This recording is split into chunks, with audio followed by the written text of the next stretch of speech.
Empezar a grabar la clase. Y no sé si estoy grabando así, supongo que sí. Bueno, chicos, primero, bienvenidos sean todos. Primero, felicitarles, pedirles un aplauso para todos ustedes. La carrera de arquitectura es una carrera muy linda, pero que se necesita vocación, ¿no? Entonces, la verdad es que yo le sé decir a mi esposa, tal vez me hubiera podido hacer médico y tuviera mucha plata, pero me hice arquitecto, pero no tengo plata, pero tengo felicidad. No les quiero decir con esto que no se gana, ¿no? Pero es una carrera que es muy linda, la verdad. Demanda de mucho esfuerzo, de mucho sacrificio. Si es que en algún momento llegamos a tener buenos clientes, eso nos recompensará en la vida económicamente, ¿no? Pero bueno, a veces, por lo menos por mi lado, yo estoy dedicado a hacer un poco más de arquitectura social. Trato de hacer un poco más de arquitectura social y bueno, ahí no se gana mucho, pero en cambio como dice la canción, no se gana, pero se goza. Entonces, primero, felicitarles a ustedes. La verdad es que eran o fueron el anterior semestre dos chéveres grupos que me gustaron mucho. Yo he dictado clases en otras universidades y con ustedes la verdad es que me he sentido muy, muy compenetrado, me ha gustado mucho el equipo, el grupo que se formó, tanto el A como en el B. Dos grupos excelentes. Creo que como yo le decía alguna vez a la prorectora, a Luján González, le decía, la verdad es que en Santo Domingo hay mucha madera como para poder hacer muchas cosas, ¿no? Y la idea de una carrera de arquitectura eh, de Santo Domingo es que sea arquitectura para Santo Domingo, es decir, que no se lleven ya más profesionales de Quito, de Guayaquil, de Cuenca, de Loja, de otros lugares, eh, cuando las características geográficas, climatológicas, hidrográficas, sociales, estructurales, son completamente diferentes, ¿no? Entonces ustedes están formándose en Santo Domingo para satisfacer una necesidad local, que es la construcción en su lugar donde se están formando.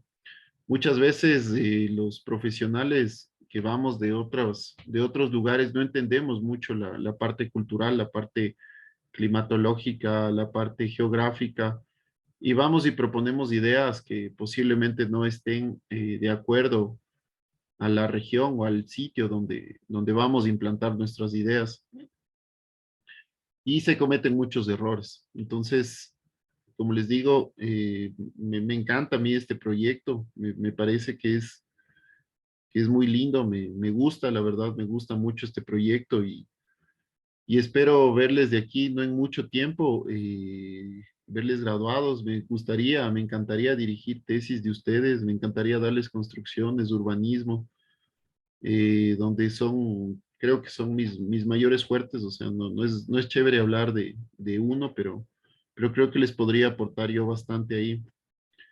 Y, y bueno, o sea, algún momento espero nos tomemos unas cervecitas como colegas o podamos compartir algún proyecto juntos, podamos compartir algún escritorio, alguna oficina.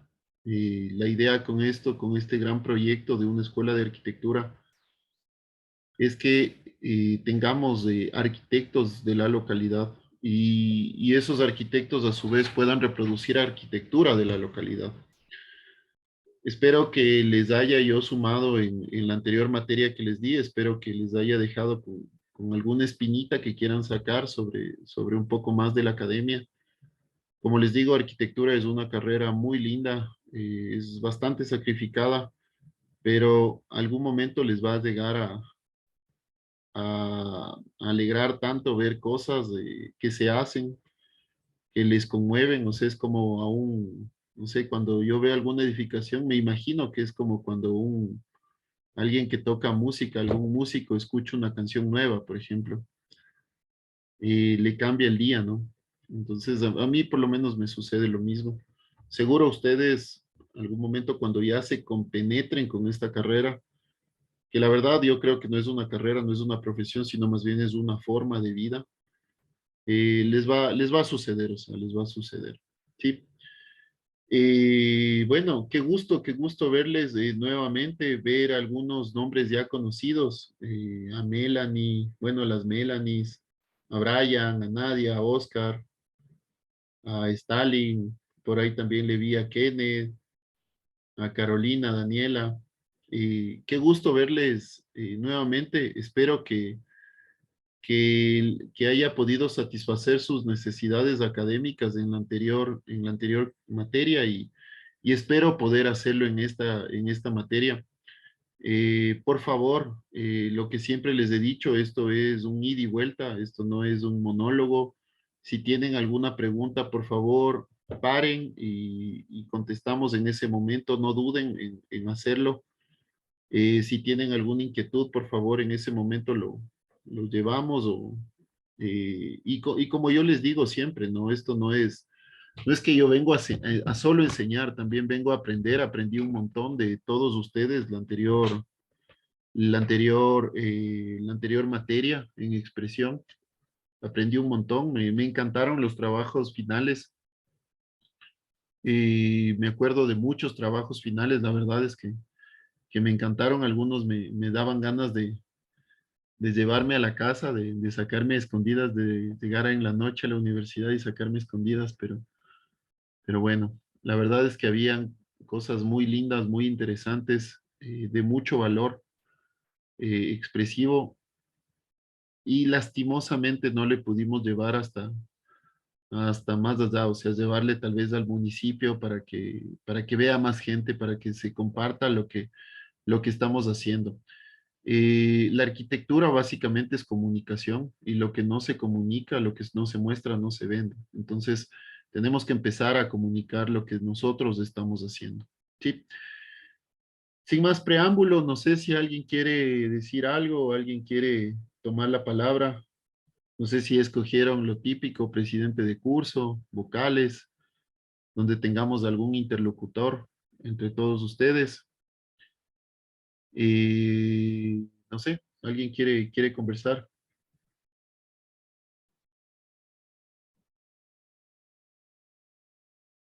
Bueno, creo que es normal, a veces todavía estamos con los nervios de las vacaciones. Y bueno, acotaciones así rapidísimas. Esta es una clase nueva, es teoría e historia de la arquitectura. Y aquí vamos a ver muchas cuestiones compenetradas hacia la arquitectura, sobre todo sobre la teoría relacionada con la historia. ¿Sí? Esto tal vez lo vamos a desarrollar un poquito mejor el sábado. Hoy voy a hacer una presentación de los contenidos de la materia, básicamente de los contenidos de la materia para que ustedes ya tengan una idea, una base de lo que vamos a tratar en esta materia. Y como les digo, eh, esto no es, creo yo que la arquitectura no es una profesión, sino es una forma de vida. Cuando ustedes, si es que llegamos a poder explicar bien esta materia, si es que, perdón, si es que yo llego o puedo llegar a explicar bien esta materia, cuando ustedes vean, no sé, películas antiguas, ustedes van a poder identificar rasgos de arquitectura para poder identificar tipologías. No sé, se me viene a la mente alguna película de medioevo, del Renacimiento, no sé, se me viene no se me viene, perdón, a la mente alguna película, pero por ejemplo, eso sucede, o por ejemplo, cuando están caminando por la calle aquí en Quito, si es que vienen a Quito, y ustedes van a poder identificar lo que es arquitectura renacentista, porque esta materia básicamente en su primer bloque se dedica a esa explicación. ¿Y por qué es tan importante identificar la arquitectura renacentista? Porque existe un antes y un después del Renacimiento. Acuérdense en lo que yo les decía en la anterior clase. Antes del Renacimiento todo era teocentrismo, o sea, todo era enfocado hacia Dios. Después del Renacimiento todo se convirtió en un antropocentrismo, todo centrado hacia el hombre. se cambiaron muchas cosas, empezaron antes del Renacimiento, se esculpía, se retrataba, o se dibujaba cosas relacionadas con Dios y se hicieron muchas cosas, ¿no? Relacionadas con Dios. Y posterior al Renacimiento se empezaron a tallar, por ejemplo, el David el David se me fue el nombre, el David, por ejemplo, el David, que es una escultura en mármol genial, ¿no? Donde se expresa mucho al humano. Y entonces, pero bueno, ya les vamos a ir explicando. Y otra cuestión adicional, yo les quería comentar que en noviembre se viene la Bienal. No sé si es que ustedes ya prepararon algo, si es que están conversando al interno de la universidad. Si es que no, coméntenme y para ayudarles a conversar. Considero que es algo muy importante que puedan asistir al menos un par de días, al menos para que se den cuenta lo que está sucediendo en el mundo de la arquitectura. Y si es que lo hacen, les pido y nos organizamos. Desde ya les indico que la materia, que esta materia en esos días, si es que todos llegamos a un acuerdo, esta materia podríamos suprimirla tranquilamente. Yo converso con Eric en la coordinación y tranquilamente o la pasamos otro día o hacemos una clase dentro de la Bienal. Eh, pero sí quisiera saber cómo están las cosas. Les comento esto porque hay muchas cosas que están sucediendo, por ejemplo, aquí en Quito. Recién se dio un congreso de hábitat que hubiera sido chéverísimo que puedan algunos de ustedes venir, sobre todo a los que les interese el tema de vivienda. También se está dando, por ejemplo, aquí una exposición de Van Gogh, se llama Imaginé de Van Gogh. Es algo que cuesta mucho si es que vamos individualmente, pero yo conversé con algunas personas, si es que vamos en grupo, nos costará, me parece que individualmente cuesta algo como $15 o 25, pero si vamos en grupo nos cuesta apenas $3 por persona. Y yo fui, está increíble, son 30 minutos completamente emocionantes. Eh, también hay algunos congresos, perdón, ferias de vivienda que se están dando aquí, donde ustedes pueden ir y ver lo que está sucediendo, cómo se está diseñando, cómo se está construyendo. Si ustedes desean y vienen, yo estoy con una obra grande ahora que podríamos ir a visitar y tengo otras obras pequeñitas que también podríamos ir a visitar. Entonces, podemos armar algo interesante que sea de mucho fruto para ustedes. Entonces, si desean, conversen con los otros cursos, veamos qué está sucediendo. Yo también voy a preguntar a la coordinación a ver qué pasa con lo de la Bienal. La verdad es que seguro que ustedes están diciendo, este profe ya está bastante cansón con esto de la Bienal, pero en lo personal les comento que la Bienal, por lo menos a mí cuando yo era estudiante, me cambió mucho la perspectiva de las cosas, me ayudó un montón para después tener ideas de diseños para presentar también en clase. Tuve contacto con estudiantes de otras facultades, de Cuenca, de Loja, de Guayaquil, de otros lugares, y empecé a ver lo que están haciendo allá. Eh, y eso, muchachos, entonces les dejo con ese bichito para que lo conversen. Y la última cosa que les iba a decir, estaba viendo en este momento, estaba viendo los horarios. No sé cómo están con los horarios. Vi que, ahorita les voy a ver. Vi que habían, que en esta, que hay personas, espérame un segundo, ya, no, este es en el B, en el A, no, los dos están bien. Ya, o sea, ustedes tienen en la mañana solo representación gráfica y ahora tienen a las 5:30, tienen esta materia. Está bien. Porque entonces vi mal, porque pensé que tenían antes de esta materia alguna otra clase, entonces alguna vez en la anterior clase me comentaban que había chicos del Carmen, de la Concordia, o sea, de las lejanías de Santo Domingo, Les iba a proponer si quieren, más bien retrasamos una media horita para empezar a las 6 y yo trato de evacuar los temas lo más rápido posible para que ustedes también puedan estar con un poco más de tiempo libre. Pero la idea sobre todo es que ustedes puedan tener el tiempo necesario como para poder llegar a dar la clase, porque recuerden que el anterior semestre nos tocaba esperar 5, 10, 15 minutos como para que para que todos entren. Entonces, por eso si desean, igual conversen entre ustedes, no hay problema, para empezar a las 6 y no a las 5:30, pero veo que sí están, que no hay que hay bastante holgura entre la una clase y la otra. Pero bueno, les puede servir tal vez por las personas que trabajan o que tienen alguna otra actividad. A veces perdón, a las 5:30 es ajustarse para salir a las 5 de un lado y estar a las 5:30 en otro. Eso, entonces con esos antecedentes empezamos. Sí, voy a compartir pantalla. No sé, chicos, si tienen alguna inquietud hasta ahora, alguna pregunta, alguna observación.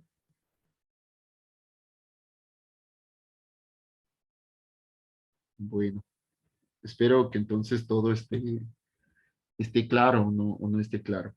Bueno, primero, gracias chicos por permitirme nuevamente ser su profesor. Espero que en la anterior clase o en la anterior materia haya satisfecho o satisfacido sus necesidades académicas. Espero que hayan aprendido. Espero que les haya gustado. Como les decía, la anterior clase era más, yo lo veía como un relax, porque pintar, bueno, a quienes les gusta pintar es relajante. Bueno, esta clase ya es un poquito más teórica, ya es un poquito más de cuestiones teóricas e históricas más gruesas. Vamos a tratar de hacer la dinámica, sobre todo las clases presenciales que tenemos en Santo Domingo, voy a tratar de hacerles más dinámicas con juegos, con trabajos, con charlas, con discusiones que podamos hacer. Es decir, voy a tratar en este tiempo que es virtual, voy a tratar de hacerlo más teórico o un poco más teórico y en la clase o en el aula tratarlo de hacer un poco más práctico. Sí. Y bueno, primero con todos los que me conocen, mi nombre es Daniel Gallegos Chávez. Soy arquitecto, tengo una especialización en contratación pública, tengo una maestría en administración de empresas, estudié también una maestría en estudios urbanos, hice también un máster en proyectos de arquitectura y urbanismo y actualmente estoy doctorándome o estoy haciendo un doctorado en arquitectura y urbanismo. Tengo mi propia empresa, también trabajo, mi empresa se llama AIC, Arquitectura, Ingeniería y Construcción. Trabajo en el Banco de Desarrollo del Ecuador, trabajo sobre todo en proyectos relacionados con municipios. He trabajado en proyectos de equipamiento urbano, es decir, mercados, plazas, todo donde se genere comercio. Trabajé también en el programa de ciudades intermedias. Ciudades intermedias son ciudades con un número limitado de habitantes, es decir, hasta 1 millón de personas. Entonces ahí en ese programa fuimos vinculando algunos sectores de la ciudad que a veces se encuentran bastante dispersos. Trabajé también en el programa de gobiernos autónomos descentralizados. Y además también tuve la oportunidad de asesorar a algunos municipios y empresas públicas para el desarrollo de proyectos de vivienda de interés social. Si quieren, también podemos ahondar un poco sobre lo que significa proyectos de vivienda de interés social. Esta palabra de vivienda de interés social le da una connotación bastante interesante a lo que es vivienda. Y bueno, también trabajé en el Ministerio de Educación, fui coordinador técnico de unidades educativas del Milenio. Yo estuve encargado por un tiempo de la construcción de las escuelas del Milenio. Eh, También trabajé en el BIES, trabajé en el Banco del Instituto Ecuatoriano de Seguridad Social. Tuve la oportunidad de hacer algunos proyectos de vivienda, también en Santo Domingo, uno que se llamaba Linares, y también, bueno, estuve ya en la parte final del gerontológico, el Remanso, me parece, y en el IES de Santo Domingo, en el Hospital del IES de Santo Domingo. Trabajé también en una constructora en mis inicios y en otra empresa de muebles que se llama Garabatos. Bueno, en lo personal estoy casado, tengo dos hermosas hijas, Emma y Paula, y mi esposa se llama Carolina. Me encanta el fútbol, la bici y la lectura, me apasiona, no he tenido ya tanto tiempo, pero estoy con un libro, queriendo leer un libro que se llama, o queriendo releer, porque alguna vez ya lo leí, bueno, lo tengo por ahí, que se llama 1984 de George Orwell. Estoy queriendo ya 3 meses o 4 meses queriendo, ya voy por la mitad y quiero seguir con eso. Soy también miembro activo de la defensa territorial parroquial aquí en mi sector donde yo vivo. Y bueno, me encanta la naturaleza y soy un convencido del desarrollo sostenible, o sea, de que existe la posibilidad de generar un desarrollo sostenible, sobre todo en la construcción, en el ámbito de nuestra competencia. Bueno, tengo 722 menciones en academia. Esto de las menciones se genera cuando uno hace o publica algún artículo o algo y empiezan a citarlo. Tengo 722 que, bueno, para ser académico, no son muchos, ¿no? Pero bueno, son algo. Creo que los académicos ya se jactan de tener sobre las 100.000 o 200.000 menciones, pero bueno, 722 y es algo. Son los primeros pasitos. Y bueno, actualmente, como les decía, trabajo en el Banco de Desarrollo del Ecuador. Generamos este tipo de proyectos de viviendas. A ver, ¿cómo es esto? Eh, Esto es un proyecto aquí en Quito que se llama Altos del Valle. Son varias viviendas o viviendas múltiples. Este es otro proyecto que se llama Bicentenario en Puerto Viejo. En Santo Domingo estamos construyendo el proyecto, bueno, financiamos la construcción del proyecto El Boyal y La Pradera por parte del municipio de Santo Domingo. Y seguro los han de haber escuchado por parte del municipio, están haciendo con la EPCONS de Santo Domingo. Y bueno, estamos queriendo financiar algunos otros proyectos. Como les decía, he trabajado en programas de equipamiento urbano en ciudades intermedias sostenibles, en gobiernos autónomos descentralizados o financiamiento para gobiernos autónomos descentralizado, FINGAD, y he asesorado a municipios, empresas públicas y privadas para el desarrollo de proyectos de vivienda de interés social. Básicamente, actualmente estoy haciendo eso, ¿no? Dedicado más a proyectos de vivienda de interés social. Adicionalmente, estoy construyendo un edificio de 23 departamentos, dos locales comerciales, son 3.600 metros cuadrados. Este es el edificio. Recién, nomás la semana pasada, fundimos la losa de cubierta. Y bueno, aquí también estoy experimentando algunas cuestiones constructivas. Por ejemplo, esta losa la fundí o el hormigón le incorporé fibras de polietileno como para que no se me agriete el hormigón, porque eso es uno de los problemas que siempre tiene el hormigón. Entonces, ahí vamos probando algunas cosas. También, adicionalmente, estoy haciendo un doctorado, como les comentaba, en Argentina, a través del programa que ofrecen la Universidad Abierta Interamericana, la Universidad de Flores y la Universidad de Concepción del Uruguay. Tuve ya una publicación dentro del doctorado sobre mi tema de tesis, que es Ciudad y Pandemias del caso de Quito. Aquí hago un recuento de toda la parte histórica que se dio aquí en Quito, desde la corrupción, desde la parte social, desde la falta de medicinas, desde la falta de previsión, desde el Estado, ¿no?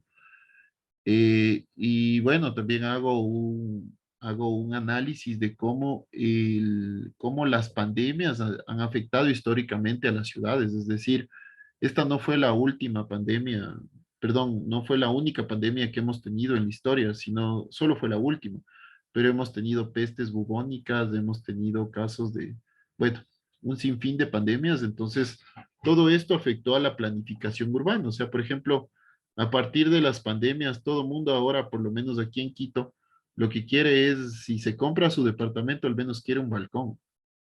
De hecho, en el edificio que les estaba comentando, me di cuenta de eso y ya incorporé balcones. Pero todo el mundo quiere su balcón. Entonces, todo esto, es decir, la pandemia, tuvo consecuencias y una de sus consecuencias también existe en la parte arquitectónica. Es decir, a partir de las pandemias, ya se empieza o se empezó a crear, por ejemplo, más áreas de circulación peatonal. Por ejemplo, aquí en Quito se crearon varias ciclovías. No sé si como consecuencia de las pandemias, pero lo que sí estoy seguro es que sí fue ligado a la pandemia, o sea, está ligado a la pandemia esto. Entonces, bueno, ese es mi desarrollo de tesis o esa es mi hipótesis, que tendré que irla definiendo, ¿no? Pero bueno, en eso estoy actualmente.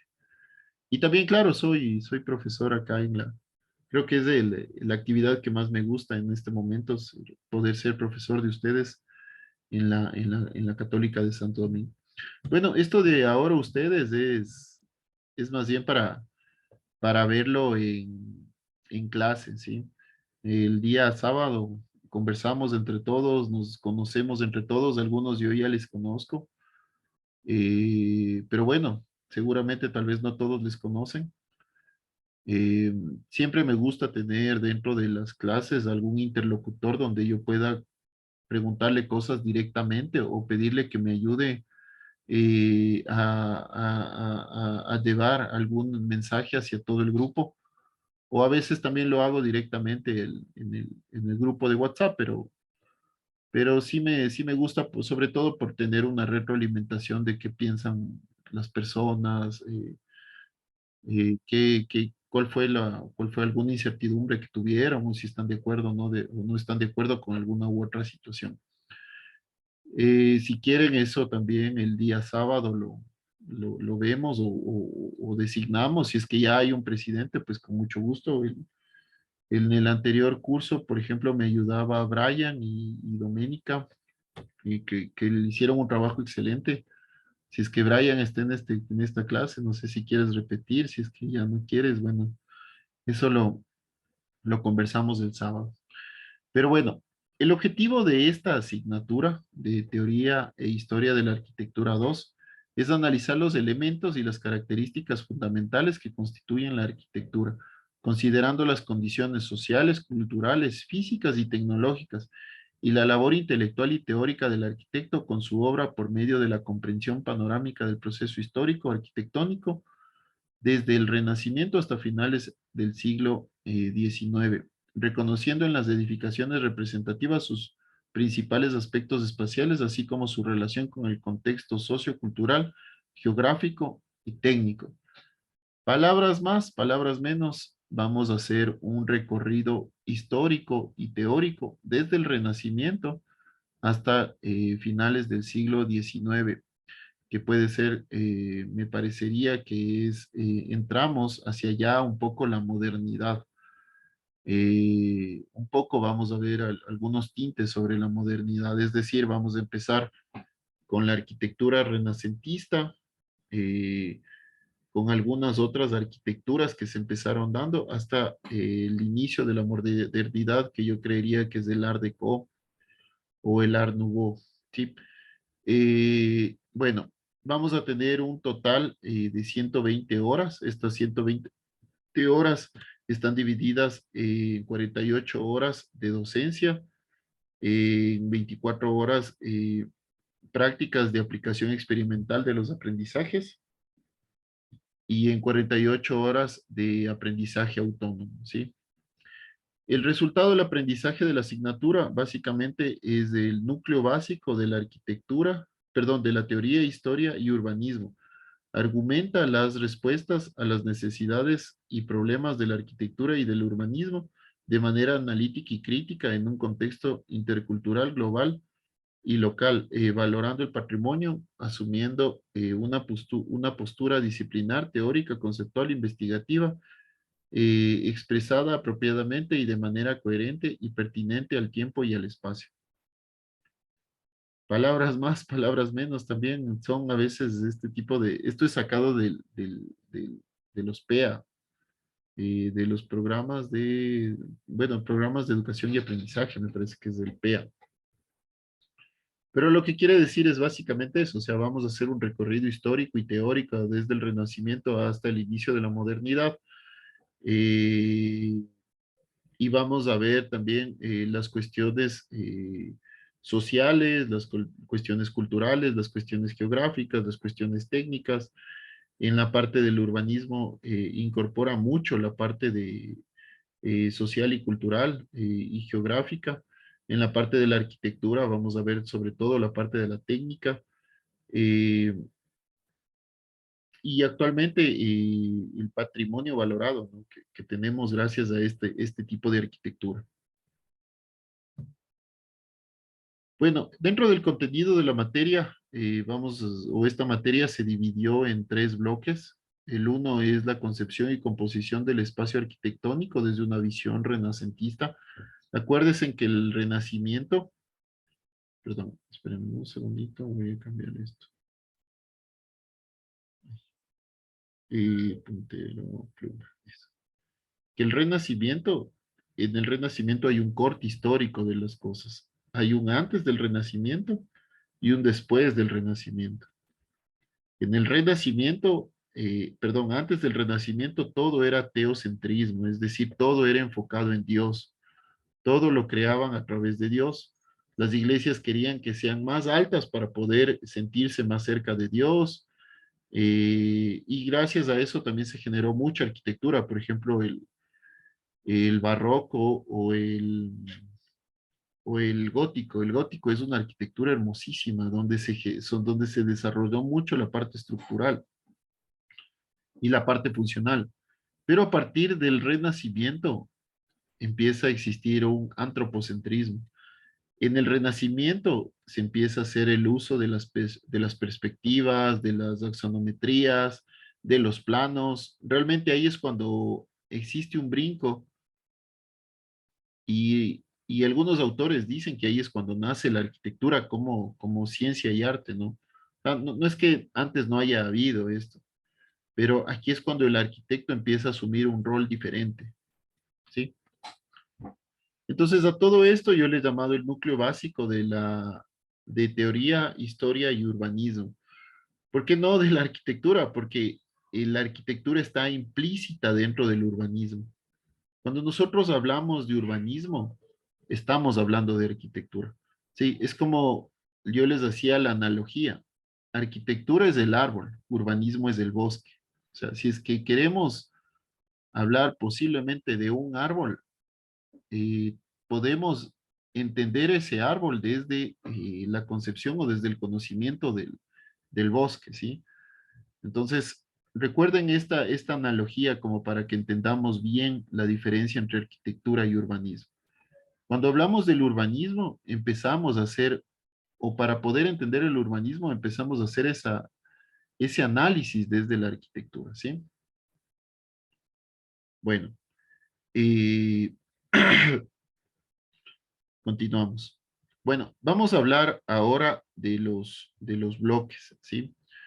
El bloque, chicos, otra cuestión, si es que alguien tiene alguna inquietud, algún comentario, si desea hacer alguna observación, si me dice, vea, profe, no me parece que hablemos desde el Renacimiento, si no cambiemos de eso y veamos desde el gótico, o sea, si alguno tiene alguna observación en este momento, podemos conversarla, ¿sí? Por favor, no duden en cortarme, prenden el micrófono y todos les escuchamos. ¿Tiene alguien alguna observación? ¿Alguna inquietud? No, Todo bien. todo bien. Sí. ¿Les parece interesante hasta ahora cómo vamos a hacer el abordaje? No sé. Es un abordaje cronológico, ¿no? O sea, vamos cronológicamente a ver desde el Renacimiento hasta el modernismo. Ah, y eso, por ejemplo, está aquí. Aquí, por ejemplo, vamos aquí, vamos a ver el Renacimiento. Pasaron muchas cosas para llegar acá. ¿Se acuerdan que en alguna de las clases de la anterior materia a los que estuvieron conmigo, hicimos ya este como que pequeño recorrido histórico? Claro que lógicamente lo hicimos en una clase y es algo muy rápido como para entenderlo en una clase. En esta materia nos vamos a detener mucho más y vamos a poder visualizar mucho más los elementos. Pero es básicamente eso, o sea, en esta clase, en este semestre, en estos meses que dura el semestre, vamos a ver en los tres bloques cómo se distribuye la arquitectura renacentista. Aquí vinieron muchas tipologías de arquitecturas para llegar hasta los inicios del modernismo, ¿sí?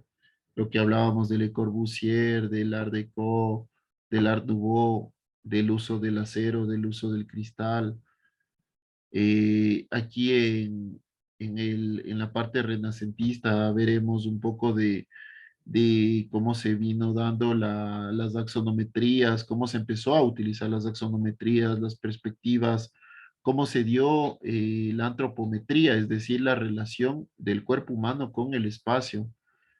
Eh, también cómo se empezó a generar las villas, las famosas villas, desde la parte del urbanismo, ¿no? O sea, cómo se empezaron a implantar los pequeños pueblos alrededor del castillo o alrededor de la iglesia, cómo se empezaron a generar esas villas, ¿no? Bueno, chicos, si tienen alguna pregunta, por favor, eh, no se queden con la duda, me la hacen, por favor. Sin ningún problema, yo les escucho y entre todos lo sacamos, ¿sí? Bueno, entonces, bueno, el bloque uno, la concepción y composición del espacio arquitectónico desde la visión renacentista, se va a subdividir en tres bloques.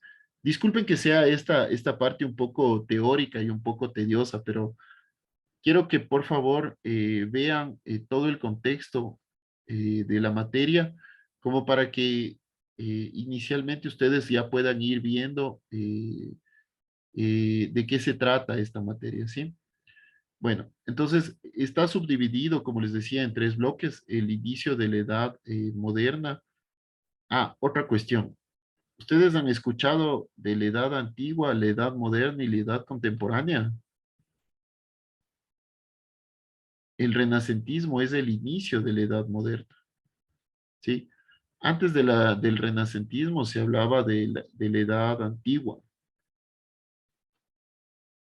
En el renacentismo inicia la edad moderna. Y hasta más o menos a inicios del siglo XX empieza la edad contemporánea, ¿sí? Entonces, sí, más o menos justo nos vamos a ubicar en este tiempo, en este tiempo, ¿sí? En este tiempo yo creo que fue lo más rico arquitectónicamente que se dio, ¿no? Históricamente, porque se dieron muchos saltos, o sea, esta es la época de Le Corbusier. O sea, si nosotros vemos, no sé si se acuerdan de Le Corbusier, si nosotros vemos toda la arquitectura actual, es básicamente gracias a Le Corbusier, o sea, gracias a esta época. Y Le Corbusier tomó un montón de cosas, de información, de historia, desde el Renacimiento. Le sucedieron a Le Corbusier también muchas cosas. Por ejemplo, él estuvo en la Primera y Segunda Guerra Mundial, entonces cuando se destruyeron completamente ciudades. Entonces él se preguntó cómo debían haberse sido, cómo debieron reconstruirse, cómo deben reconstruirse las ciudades. Entonces todo eso sucedió aquí, ¿sí? Bueno, entonces, ¿por qué dice aquí que es el inicio de la Edad Moderna? A partir del Renacimiento se habla como el inicio de la Edad Moderna, del humanismo en la arquitectura, de las ideas neoplatónicas. No sé si es que Si es que recuerdan ustedes a Platón. Platón es el que caminaba y empezaba a filosofar. Entonces, se retoma las ideas platónicas, lo que decía Platón sobre la ciudadanía, sobre la polis, y se empieza a nuevamente a filosofar sobre eso o a discutir sobre esto. También se habla sobre el arquitecto como autor. Es el protagonismo en el Renacimiento, ¿no? Los tratados de arquitectura. Esto es interesantísimo, los tratados de arquitectura que se dieron dentro del Renacimiento. Entonces, aquí en este primer subbloque, vamos a hablar sobre la percepción del espacio y la perspectiva como representación, forma, escala y proporción, que ustedes ya lo manejan. Ahí no nos detendremos mucho. La antropometría, la proxemia. La proxemia es el cariño que uno le tiene a los lugares, ¿no? Y la antropometría es la relación entre el cuerpo humano y el lugar donde está.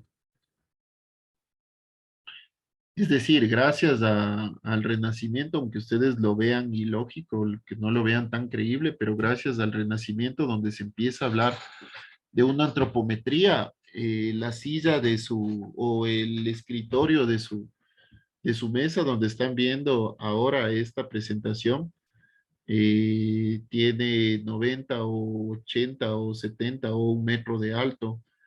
Eh, las puertas tienen dos 10 metros de alto por 80 o por 90 centímetros de ancho.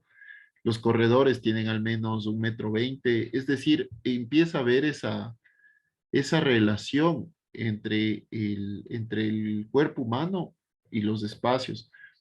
Antes del Renacimiento, estas no eran muy tomadas en cuenta estas medidas. Por ejemplo, nosotros tenemos castillos de medioevo donde un dormitorio podía medir 4 metros sin problema. Entonces a alguien se le ocurrió y dijo, pero ¿por qué hacemos tan alto, no? O sea, si yo apenas mido, bueno, esos eran europeos, pero decían, yo apenas mido 1,90. O sea, si quiero llegar al techo, tengo que utilizar algún elemento como para poder llegar hasta allá, ¿no? Entonces empieza a existir las medidas antropométricas. Como un segundo subbloque tendremos la arquitectura del Renacimiento, la historia, el significado, el pensamiento y lo más importante que es, o ya empezamos a tener un poco de tintes de urbanismo, que es la arquitectura y la ciudad. Como un tercer bloque vamos a ver lo que es el manierismo, las interpretaciones y variaciones y sobre todo el lugar y las villas paladinas de Palladio, ¿no? Como un segundo bloque, que es la nueva experiencia y percepción espacial de la arquitectura, vamos a hablar sobre la arquitectura del barroco, historia, significado y pensamiento. No sé si se acuerdan cuando hablábamos de la arquitectura del barroco europeo que fue traído a América y hubo esto del sincretismo, de la unión de culturas y se crea la arquitectura colonial, ¿se acuerdan? Hablaremos un poco de esto, de la contrarreforma. Esto de la contrarreforma es algo es más bien visto desde la parte también con una cuestión un poco religiosa. La percepción en arquitectura, lo teatral, la distorsión de la perspectiva, de Piranesi y la percepción del espacio polifocal, es decir, cuando buscamos diferentes puntos de vista de un mismo espacio, la fluidez del espacio arquitectónico, diferentes atmósferas en el espacio arquitectónico. ¿Sí? Y bueno, y el tercero y último bloque, que es la modernidad y la razón y el dogma. Aquí se empieza a hablar sobre ya el método academicista del siglo XVIII, la Revolución Francesa, el, acade- el, acade- el academicismo y la ilustración. Y a partir de la Revolución Francesa ocurre algo muy interesante, que le llamamos la Ilustración, donde empieza a ver, ya se salta de la parte antropocentrista y se empieza a hablar más bien ya de métodos científicos. Entonces, la Ilustración también cambió un montón en la arquitectura, porque a través de los métodos científicos se empezó una nueva creación de materiales, por ejemplo, el hormigón, el acero, el aluminio, bueno, y varios materiales adicionales, ¿no?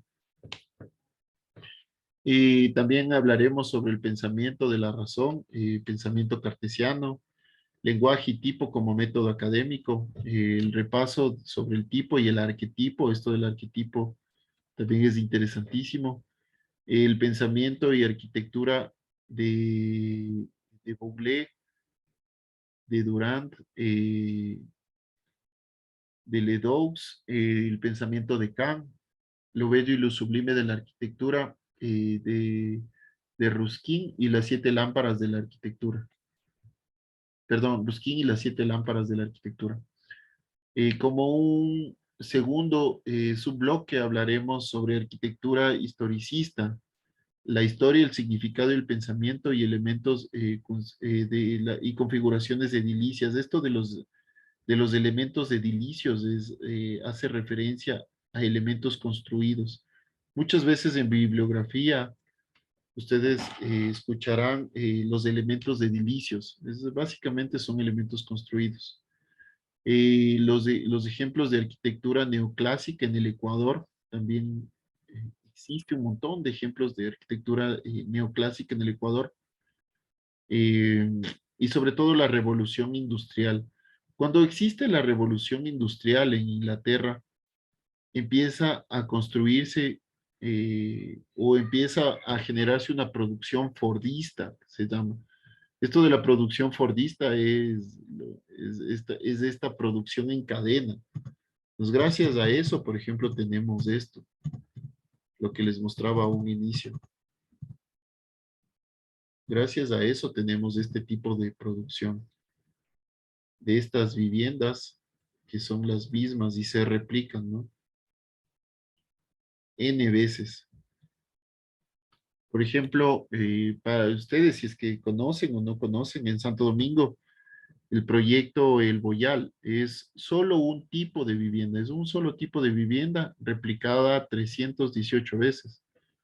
O el proyecto La Pradera es igual, es un solo tipo de vivienda, es decir, la misma distribución arquitectónica replicada, de ese me parece que son como 180 o 250 viviendas, es decir, un montón de veces más. Entonces, gracias a la revolución industrial se empezó a generar este tipo de arquitectura también. Y también gracias a los nuevos materiales y tecnologías, ¿no? Eh, también se produce Joseph Paxton y los palacios de cristal en París, en Londres, Henry Labrouster, Carles Nickel, bueno, y también se produce el hormigón, y bueno, y algunos elementos más que ya lo veremos en el bloque 3. Y bueno, la evaluación de la materia, tendremos tres parciales. Bueno, esto ustedes lo conocen más que yo, ¿no? Tendremos tres parciales y un examen final. Entiendo, también esto no me lo han dicho, pero supongo yo que el primer parcial será en la semana 5, el segundo en la 10 y el tercero en la 16. Vamos a hacer un pequeño cuestionario, un examen chiquitito donde ustedes puedan responder rapidísimo. También haremos un pequeño trabajo escrito donde ustedes puedan ya tener un acercamiento a la investigación. No sé si es que ya están investigando en otras materias. Y sobre este trabajo escrito vamos a hacer una exposición en clase. ¿Sí? Por el número de personas, la exposición en clase voy a tratar de que sea en grupos para que todos puedan exponer, para que todos puedan mostrar lo que han hecho. ¿Por qué se hace esto? Es para que ustedes también ya tengan un primer alcance a cómo exponer trabajos, a cómo poder hacer investigaciones de trabajos escritos. Sí. Igual, el segundo parcial se compone básicamente de lo mismo. Ah, los puntajes. Los puntajes son el 20 puntos para el examen, 20 puntos para el trabajo y 10 puntos para la exposición en clase, total 50 puntos. Exactamente lo mismo con el segundo parcial, lo mismo con el tercer parcial y el perdón, el examen final o la nota final ya es una sola, ya no tiene tres elementos, ¿no? Bueno, algunos exponentes del Renacimiento. No sé si es que ustedes vieron las Tortugas Ninja, seguro vieron ya la película. Yo de niño veía las caricaturas. Pero bueno, las Tortugas Ninja o los nombres de las Tortugas Ninjas fueron, fueron inspiradas, ¿no? En cuatro artistas del Renacimiento. Miguel Ángel es el del David, o Miguel Ángel, o Miguel Ángel en español. Bueno, el mayor exponente del Renacimiento, no solo en arquitectura, sino en escultura, en medicina, en armas bélicas, en un sinnúmero de cosas, fue Leonardo da Vinci. O sea, da Vinci fue un todólogo, ¿no? Como lo dice aquí, ¿no? El todólogo del Renacimiento. Un procrastinador profesional, no sé si han escuchado esta palabra, procrastinador, que empieza a hacer una cosa y se desvía hacia otra y se desvía hacia otra y se desvía hacia otra y no acaba de hacer las tres o cuatro anteriores. Empieza a perder el tiempo más, se, se, se dice procrastinador. Dicen muchos historiadores que entre Leonardo da Vinci y Miguel Ángel había un odio, ¿no? Un odio profundo. Y bueno, y es famoso por la Mona Lisa y la última cena, ¿no? Ah, y el hombre de Vitruvio. El hombre de Vitruvio, no sé si se acuerdan, que era un hombre con los brazos abiertos y con los brazos así extendidos, que hablaba sobre el antropocentrismo. Otro también de los grandes expositores o de los grandes exponentes de- del, del Renacimiento también fue Miguel Ángel. Eh, Miguel Ángel fue un artista millonario, o sea, igual algunos historiadores hablan que sí. Y aquí les cuento otra cosa también. Bueno, algunos historiadores dicen que si Miguel Ángel viviera actualmente fuera no solo millonario, sino fuera multimillonario, o sea, trayendo todo ese dinero a valor presente, fuera multimillonario. Eh, era un genio, Miguel Ángel fue un genio a temprana edad, odiaba a Leonardo da Vinci y bueno, fue famoso por algunas esculturas, ¿no? Por el David, por la Piedad, bueno, un montón de esculturas. Y también él es el que pintó el techo de la Capilla Sixtina donde vive el Papa, ¿no? Una, uno de las mayores o de las grandes obras de, del Renacimiento.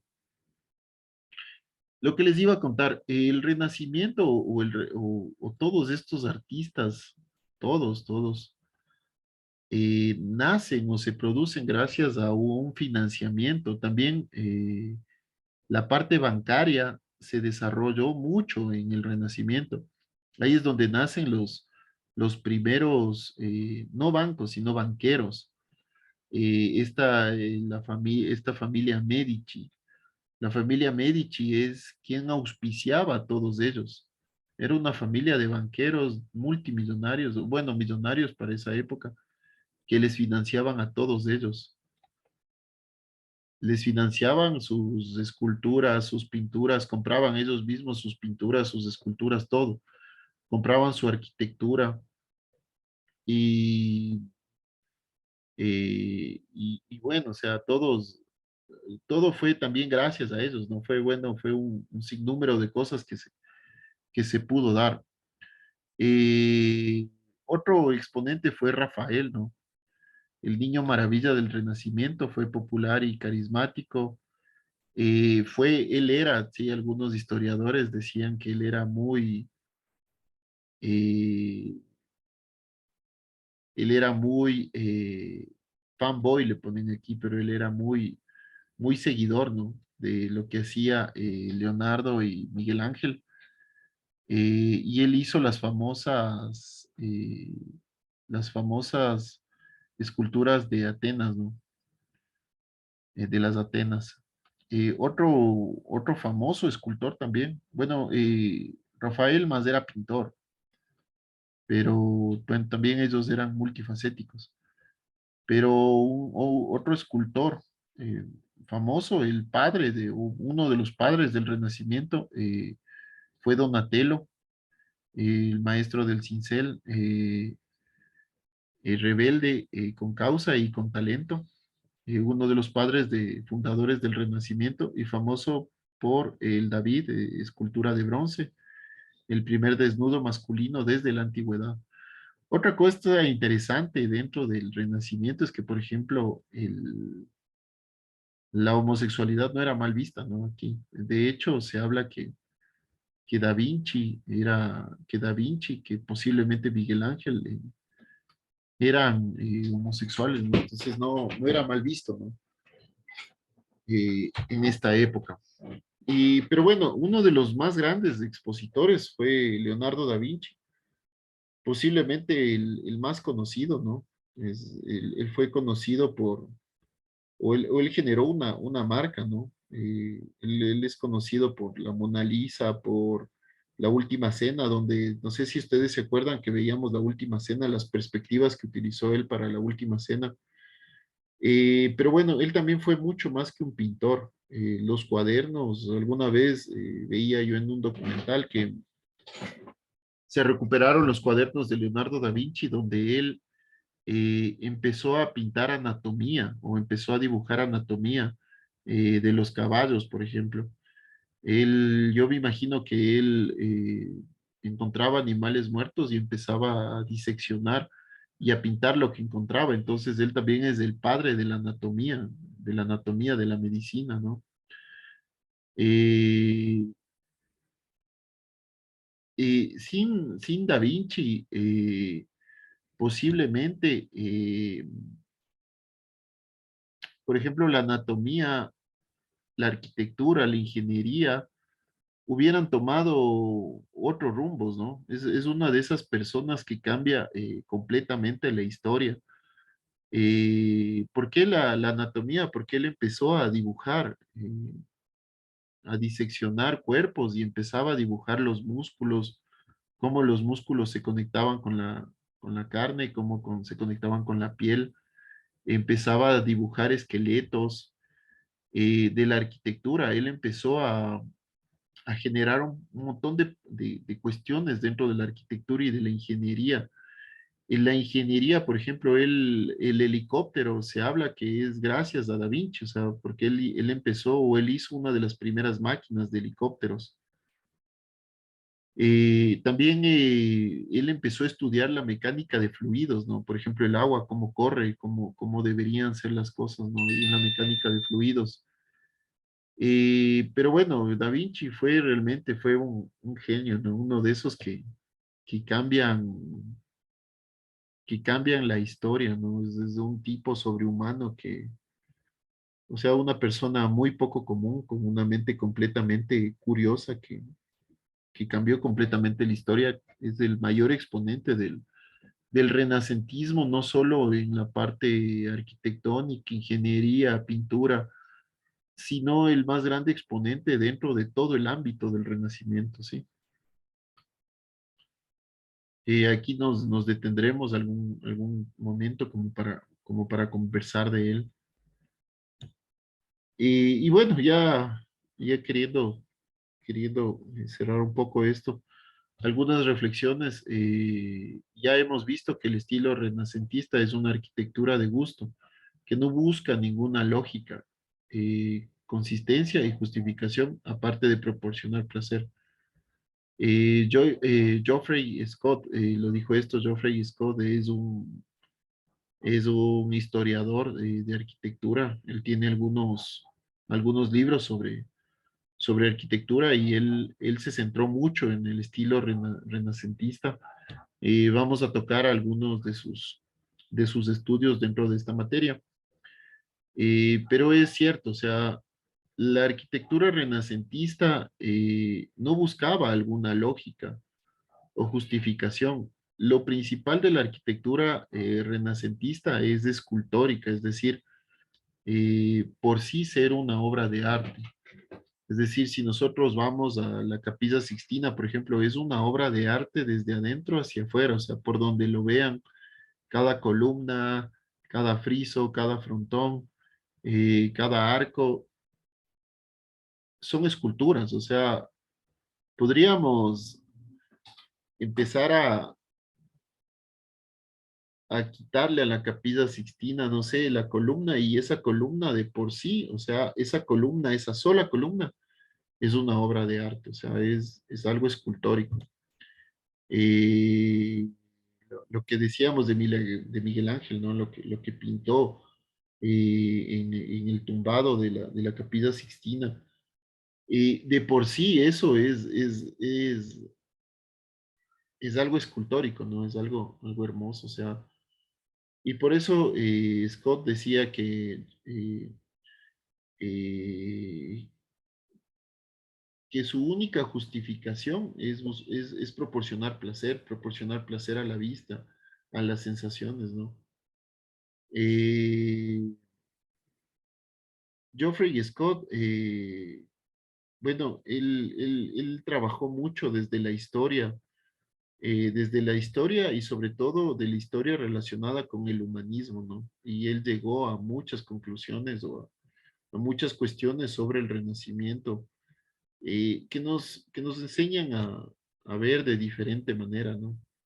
Él estudió el Renacimiento italiano, el español, el alemán, o sea, en Europa se dieron varios tipos de Renacimiento, cada uno diferente a otro, pero igual de rico, ¿no?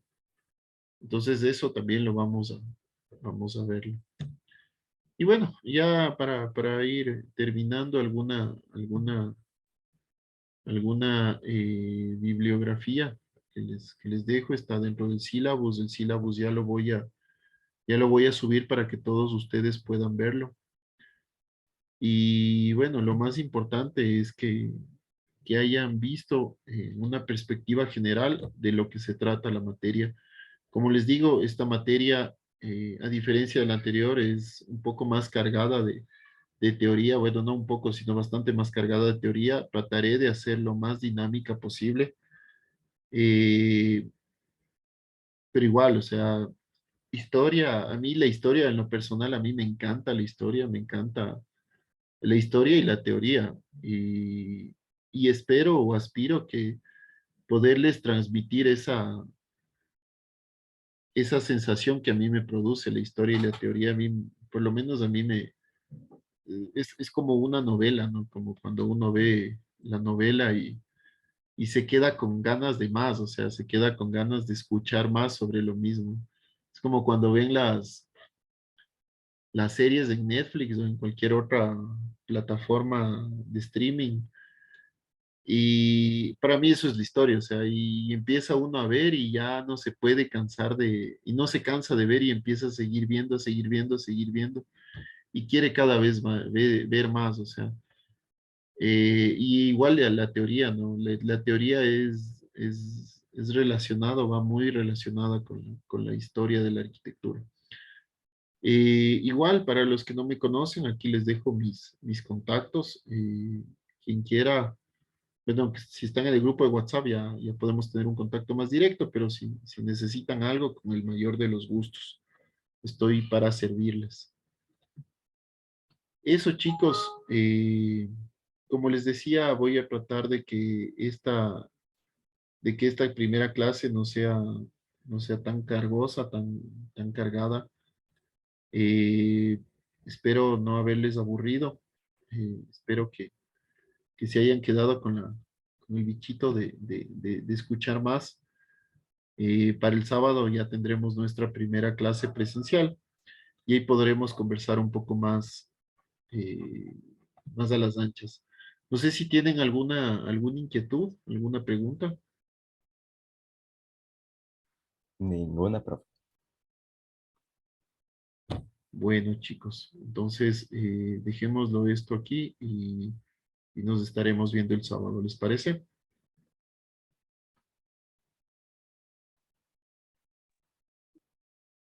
Chicos, parece. bueno, chicos, si los quiere mucho, les mando un abrazo y cuídense, por favor.